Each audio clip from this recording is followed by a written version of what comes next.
Fala, galera do Cabuloso, técnico novo no Cruzeiro, cara, e esse Leonardo Jardim aí, rapaz, o cara tem boa fama, hein? E o Cruzeiro, com o elenco que tem, acho eu que vai dar bom com esse cara aí.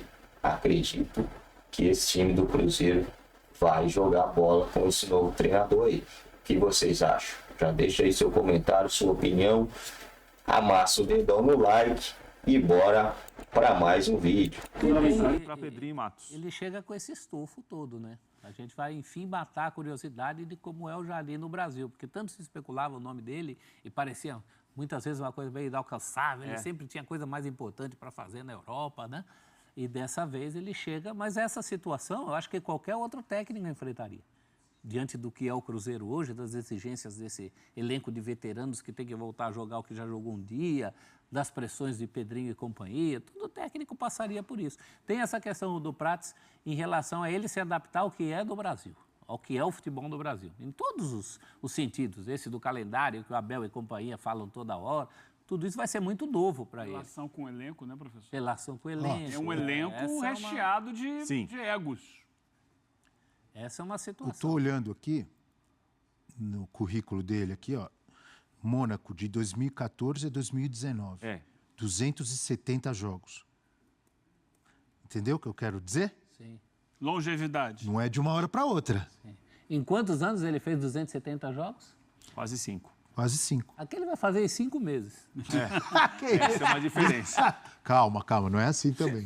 Mas quase. Mas em 3 anos acho que faz. E ele tem um quê de Zidane, não tem? Nessa fase mais careca dele, assim.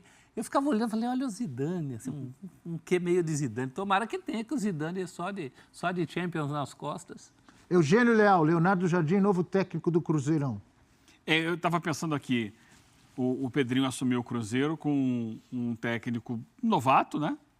Pouco conhecido, Fernando Seabra, que estava ganhando a sua primeira oportunidade ali com o Cruzeiro do Ronaldo, mas ele queria alguém de mais nome.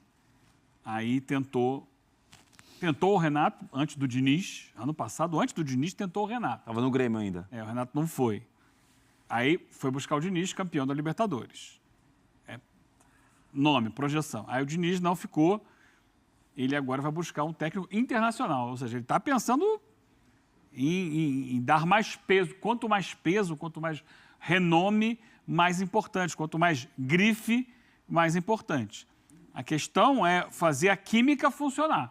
Às vezes, um técnico nacional, um técnico não tão conhecido, consegue achar a química do elenco e faz a coisa funcionar.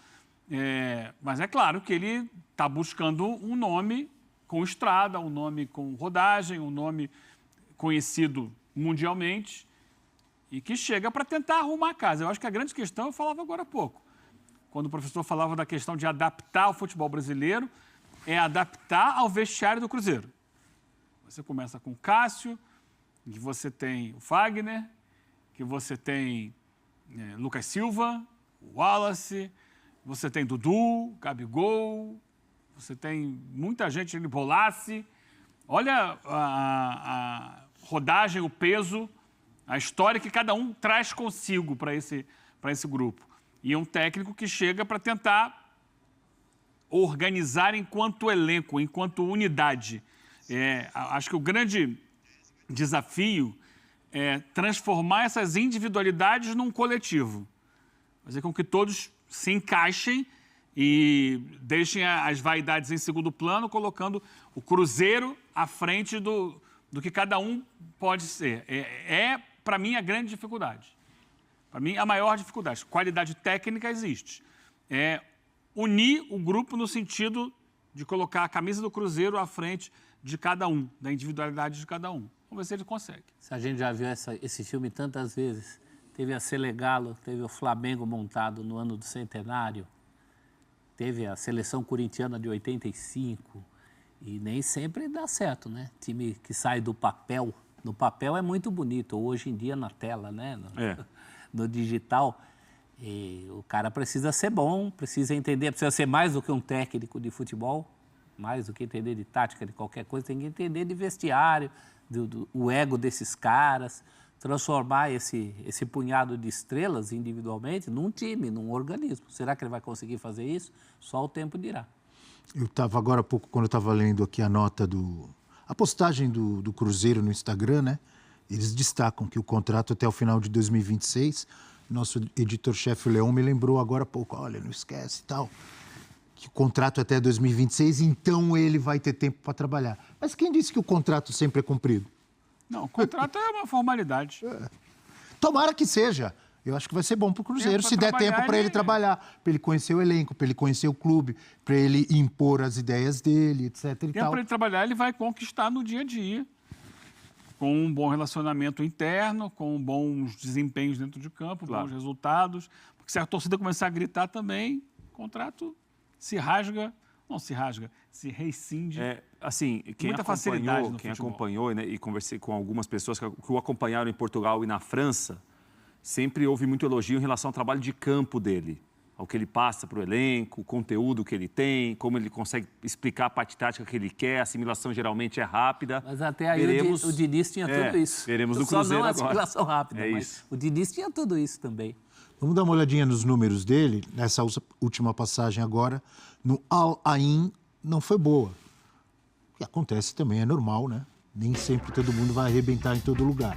De qualquer maneira... Ele pegou um time que foi campeão da Champions Asiática ano passado, sob o comando do Crespo. Isso. Mas que já tinha caído de produção sob o comando do mesmo Crespo, que foi demitido. Ele pegou, não conseguiu dar jeito no time, e que não faz, nesse momento, não vive uma boa temporada. Mas é um período muito curto de trabalho, você tem razão. 15 jogos é pouquíssima coisa. Eu adoro responder esses negócios. Vai lá, então responda. Era a melhor opção para a Raposa? Não, a melhor para mim era o Renato Gaúcho. Mas já que não deu certo, vamos de Jardim. Professor, agora respondeu. Foi enfático, né? Foi sim. Eu acho que o Renato, até por tudo que a gente falou aqui... Escudo. Do vem cá, Gabigol, vem cá, Você acha que o Jardim não pode ser esse escudo, prof? Pode, mas é meio incógnito. O Renato, a gente sabe como trabalha. O Jardim nunca trabalhou aqui. Acho que a grande vantagem é que dessa vez... Por que ele não trabalhou aqui antes? Porque ele sempre preferia fazer alguma outra coisa fora. E a cultura europeia é diferente, né? É outra cabeça, né? A cultura do treinador europeu não é do paizão. Não é mais direto. É o cara que vai chegar lá para dar o treino. Aqui, ó, você vai fazer isso, você vai fazer aquilo. Se não estiver fazendo, vai sair do time, ok? É direto, seco e reto. Não é o cara que vai aqui, conversa, dá uma ideia, paizão... que é mais o que o Renato faz. O Renato é um cara que, acho que é maior, ele tem outras virtudes, mas a maior virtude dele é conseguir trazer o grupo, né? Lidar ali no dia a dia com o psicológico dos jogadores e tal. Nessa linha eu entendo que o professor está colocando. Mas vamos ver como é que ele chega. Eu lembro, por exemplo, do Paulo Souza do Flamengo. Chegou, ele tinha os conceitos táticos dele. Eu vou botar o Everton Ribeiro na lateral esquerda, vou botar o outro não sei aonde... Porque, taticamente, meu time joga assim. Só que ele não conseguiu se comunicar com os jogadores. As ideias eram boas, tá? Não eram ideias ruins, não. Só que, para colocá-las em prática, você tem que conquistar os jogadores aqui no Brasil e convencê-los a executá-las. E aqui no Brasil ele não conseguiu. Atenção, cabeção da Baixada. Atenção, Santista Prateado. É isso aí, galera do Cabuloso. Leonardo Jardim, novo treinador do Cruzeiro. Esperamos que ele consiga fazer esse time render em campo, que após a saída do Diniz, o time já conseguiu jogar uma bolinha, já conseguiu demonstrar alguma coisa, né, pessoal? Então, voltando um treinador realmente que consiga... Cara, eu gostava muito do Diniz, né? Gostei muito dele, só que o jogo dele ficou ultrapassado. O estilo de jogo dele ficou ultrapassado. Ele devia ter momentos em que ele implementasse o seu estilo de jogo. Mas não, ele quer colocar todo jogo ele quer fazer o mesmo tipo de jogada, aí não dá certo, né? Precisa mesclar, precisa ter, em tal lado do campo, no ataque, aqui a gente faz isso, mas não, ele quer fazer todo jogo a mesma coisa e não estava dando certo, não deu certo.